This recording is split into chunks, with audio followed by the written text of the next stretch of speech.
తాకట్లో ఉన్న మీ బంగారాన్ని విడిపించి ఆ రోజు ఆన్లైన్ రేటుకి కొంటాం. Sharma gold company.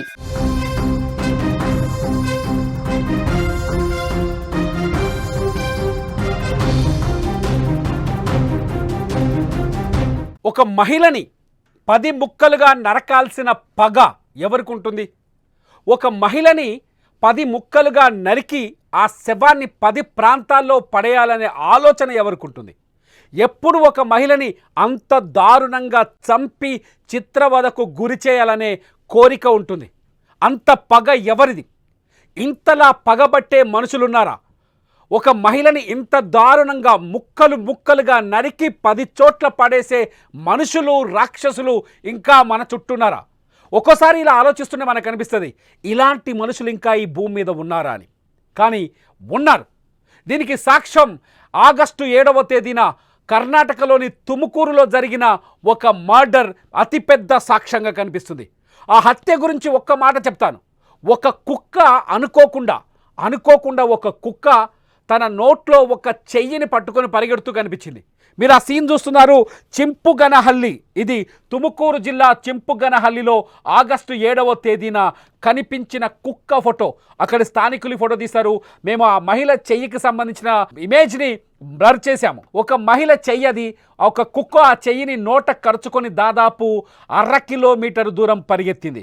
నిజంగా ఈ కుక్క గనుక ఆ మహిళ శవాన్ని, ఆ మహిళ చెయ్యిని నోట కరుచుకోకపోతే, నోట్లో పట్టుకొని బయటకు రాకపోతే ఈ హత్య కేసు ఇంకా పెద్ద మిస్టరీగా మారిపోయేదేమో.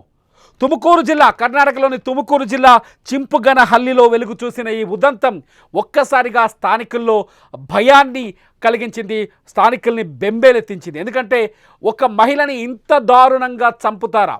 గతంలో తుముకూరులో ఎప్పుడూ జరగని హత్య. ఆ నోట్లో ఉన్న చెయ్యిని చూసి స్థానికులు పోలీసులకు సమాచారం ఇచ్చారు. పోలీసులు పరిగెత్తుకుంటూ వచ్చి ఆ ఏరియాలో, ఆ ప్రాంతంలో విచారణ జరిపితే చెయ్యికి తాలూకు శవానికి సంబంధించి 10 ముక్కలు దొరికాయి. ఆ చెయ్యి ఒక మహిళదని, ఆ శవం ఆమెని చంపి 10 ముక్కలుగా చేసి ఆ ప్రాంతంలో పడేశారని పోలీసుల విచారణ తేలింది. మీరు ఒక కవర్లో చూస్తున్నారు ఆ మహిళ శవానికి సంబంధించిన ఆనవాళ్ళు, అట్లాగే ఆ మహిళ ఫోటోను కూడా బాక్స్లో చూస్తున్నారు. ఈమె పేరు లక్ష్మీదేవమ్మ. ఈమెది కూడా తుముకూరు జిల్లా బెల్లావి గ్రామం. లక్ష్మీదేవమ్మ వయసు 42 సంవత్సరాలు. ఆగస్టు 4వ తేదీన నుంచి లక్ష్మీదేవమ్మ కనిపించకుండా పోయింది. ఆమె భర్త స్థానిక పోలీస్ స్టేషన్లో ఫిర్యాదు చేశాడు. అయితే ఈమె కోసం మిస్సింగ్ కేసు నమోదు చేసిన తుముకూరు పోలీసులు విచారణ చేపట్టారు. ఆ ప్రాంతంలో పోలీసులు అందరినీ అడిగి తెలుసుకున్నారు. కానీ ఆమె ఆచూకీ దొరకలేదు. ఊహించని విధంగా తుముకూరు జిల్లా చింపుగనహల్లిలో ఊహించని విధంగా ఈ మహిళ శవాన్ని కుక్క గుర్తించింది. ఒక ఊర కుక్క ఇది, స్థానిక విలేజ్కి సంబంధించిన డాగ్. అదేం చేసిందంటే చెట్ల పొదల్లోకి వెళ్ళి మనిషి శవం వాసన, ఆమె శవం అప్పటికే కుళ్ళిపోయిన వాసన వస్తుంది. ఆ వాసన చూసి నోటిలో ఆమె శవానికి ఆమె చెయ్యిని నోట కరుచుకొని పరిగెత్తుకుంటూ రోడ్డు మీదకు రావడంతో ఈ వ్యవహారం వెలుగులోకి వచ్చింది. లక్ష్మీదేవమ్మ ఒక సాధారణ గృహిణి. ఆమెకు ఎటువంటి విభేదాలు కూడా లేనట్టుగా తెలుస్తోంది. ఆమె భర్త ఆగస్టు 4వ తేదీనే ఈమె మిస్ అయినట్టుగా కేసు పెట్టాడు. కానీ ఈమెని ఇంత దారుణంగా చంపింది ఎవరన్నది ఇంతవరకు బయటకు రాలేదు. ఈ కేసు విచారణని ఏకంగా తుముకూరు జిల్లా ఎస్పీ చేపడుతున్నారు. ఎస్పీ చూస్తున్నారు. స్వయంగా జిల్లా ఎస్పీయే ఈ కేసును విచారిస్తున్నారు. గతంలో ఎప్పుడు ఎక్కడా చూడని స్థాయిలో, ఎక్కడా ఇటువంటి మర్డర్ చూడని స్థాయిలో ఇక్కడ లక్ష్మీదేవమ్మ దారుణ హత్య జరిగింది. లక్ష్మీదేవమ్మని చంపడం వెనుక ఎవరి హస్తం ఉందన్నది ఇప్పుడు అతిపెద్ద చర్చగా మారుతుంది. తుముకూరులో గతంలో ఇటువంటి సిచ్యువేషన్ ఎప్పుడు కనిపించలేదు. ఒక విమన్ని ఇంత చాపుడుగా నరికేసి, ఒక మహిళని ఇంత ముక్కలుగా నరికేసే పగ ఎవరికి ఉన్నదన్నది ఇప్పుడు ఎవరికి అర్థం కాని పరిస్థితి.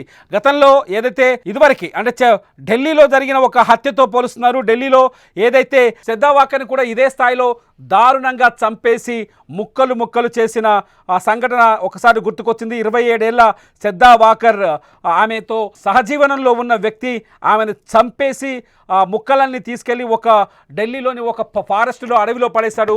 సేమ్ సిచ్యువేషన్ ఇప్పుడు తుముకూరులోగా కూడా కనిపిస్తోంది. తుముకూరు జిల్లా చింపుగనహల్లిలో ఒక చిన్నపాట అటవీ ప్రాంతం లాంటి ఏరియాలో ఆమె శవాన్ని, లక్ష్మీదేవమ్మ శవాన్ని ముక్కలు ముక్కలుగా నరికేసి 10 చోట్ల పడేశారు. సాధారణంగా పగ ఉన్న వాళ్ళే ఈ పని చేసుంటారనిపిస్తోంది. అంతేకాదు లక్ష్మీదేవమ్మకి ఎవరితోనైనా ఇతర సంబంధాలు ఏమైనా ఉన్నాయా అనే కోణంలో కూడా పోలీసులు విచారణ జరుపుతున్నారు. తుముకూరు జిల్లాలో జరిగిన ఈ మర్డర్ ఇప్పుడు దేశవ్యాప్తంగా సంచలనాన్ని సృష్టిస్తుంది. ఈ మహిళని లక్ష్మీదేవమ్మని ఇలా చంపి పడేయాల్సిన అవసరం ఎందుకు వచ్చిందని అని పోలీసులు ఆలోచిస్తున్నారు. సాధారణంగా ఏమైనా వివాహేతర సంబంధాలు ఉన్నాయా, లేకపోతే ఆస్తుల వివాదాలు ఏమైనా ఉన్నాయా, లేకపోతే ప్రత్యేకంగా లక్ష్మీదేవమ్మని ఎవరైనా ఉద్దేశపూర్వకంగా టార్గెట్ చేసి ఈ హత్య చేశారా అన్నది తేలాల్సి ఉంది. సాధారణంగా ఇటువంటి కేసుల్లో వివాహేతర సంబంధాలే ఎక్కువగా కారణం అవుతుంటాయి.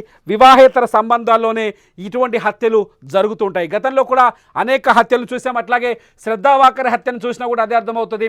సహజీవనం ఉన్న వ్యక్తే దారుణంగా హత్య చేసి ముక్కలు చేసి డెడ్ బాడీని నియరెస్ట్ ఢిల్లీ సమీపంలో ఉన్న ఫారెస్ట్లో పడేసిన సంఘటన మనకు ఒకసారి గుర్తుకొస్తుంది. అటువంటి మర్డర్ కేసులన్నీ చూస్తే లక్ష్మీదేవమ్మ విషయంలో కూడా ఇటువంటి మిస్టరీ ఏదైనా ఉందా అనే చర్చ మాత్రం మొదలైంది. నిజానికి ఇంత దారుణంగా ఒక మహిళని చంపాల్సిన అవసరం ఎవరికి ఉంటుందని మీరు అనుకుంటున్నారు? ఒక మహిళని కొడవలితో చంపేసి ఆమె డెడ్ బాడీని నరికేసి ఆ డెడ్ బాడీని 10 ప్రాంతాల్లో పడేయాల్సినంత అవసరం, అంత పగ, కసి ఎవరికి ఉందనుకుంటున్నారు? మీరేమనుకుంటున్నారు? లక్ష్మీదేవమ్మ మర్డర్కి సంబంధించిన సమాచారం మీ దగ్గర ఏమైనా ఉందా? మీరు తుముకూరులో తెలుగు మాట్లాడే వాళ్ళే ఎక్కువగా ఉంటారు. తుముకూరు వాసులైన ఉంటే ఈ కేసుకు సంబంధించిన నిజాల్ని ఈ వీడియో కింద, మీకు తెలిసిన నిజాల్ని ఈ వీడియో కింద కామెంట్ చేయండి. లక్ష్మీదేవమ్మని 10 ముక్కలుగా నరకాల్సిన అవసరం ఎవరికి ఉంది అనే ఈ ప్రశ్నకి మీరు మీ అభిప్రాయాన్ని ఈ వీడియో కింద టైప్ చేయండి. చూస్తూనే ఉండండి లైవ్ అప్డేట్స్ కోసం సుమన్ టీవీ డిజిటల్ లైవ్, అట్లాగే సుమన్ టీవీ లైవ్.